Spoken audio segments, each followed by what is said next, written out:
Hey guys, it's Elizabeth from the Missionaries of God's Love in Tustin, California, and today we're going to answer the question, are we created to live in fear? But before we dive into the topic, let us prepare ourselves for this teaching and meditation. I invite you to find a quiet place to sit. Strain your back, relax your shoulders, and take a deep breath in.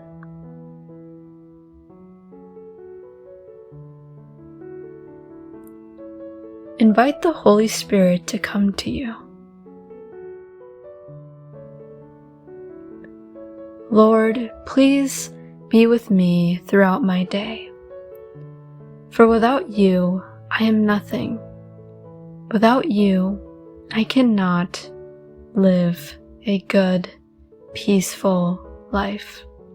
Please, God, guide me throughout my day and motivate me to continue to do your will. All of us encounter fear in our lives. However, others may experience more fear and anxiety in their lives. People face problems and fear that they cannot overcome it.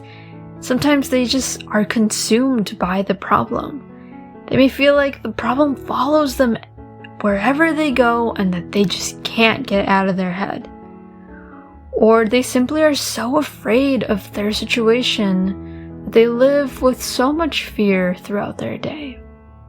But I tell you one thing, we aren't created to live in fear. Yes, fear is necessary and prevents us from doing dangerous things. However, fear stops being so normal when we always have it. At this point, our fear prevents us from living a peaceful life. And this is where the devil frequently uses fear as a tool against God's children. Why? Because if we're so afraid, this is one way the devil controls us and prevents us from serving God or following his will. It is the way that the devil pulls us away from spending time with God or good quality time with God and enjoying his presence. Because how can we connect with God when our mind is filled with so much worries and fear and concerns? Let us read 2 Timothy 1 verse 7. And I'm reading it from the Amplified Bible. And let's see what God says about fear.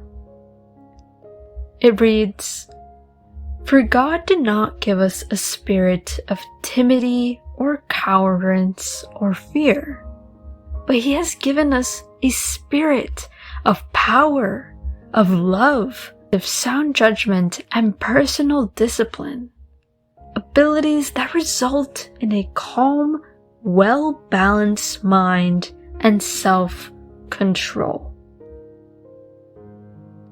Here, St. Paul is telling us that we should not live in constant fear because God did not create our spirits to be like that.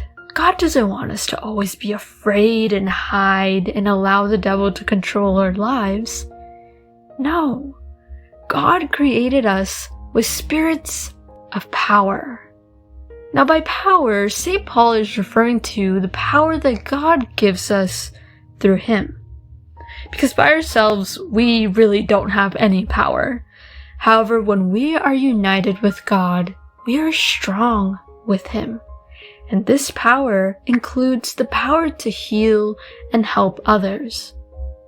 God also gave us the spirit of love because he is love.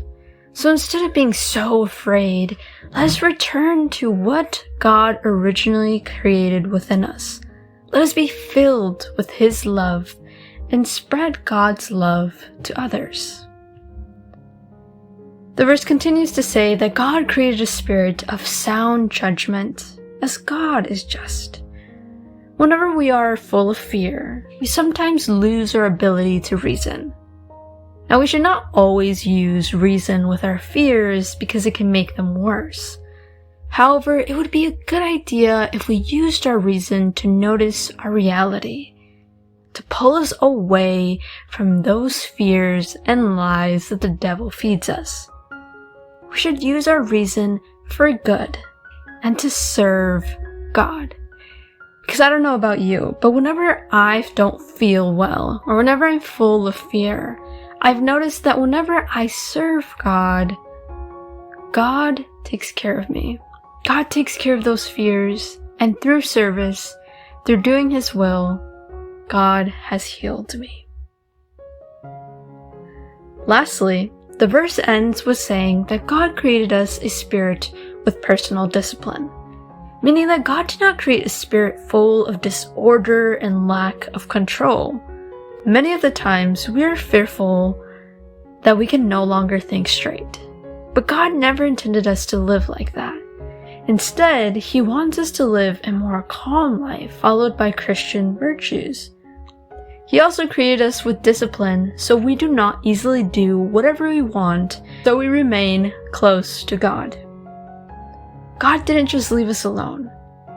He actually gave us all these tools so we can live in this life with Him. So we can serve God, and so we can live a great, fruitful life with God. Continue meditating on this topic and tell God, "Speak to me, O Lord, for your servant is listening."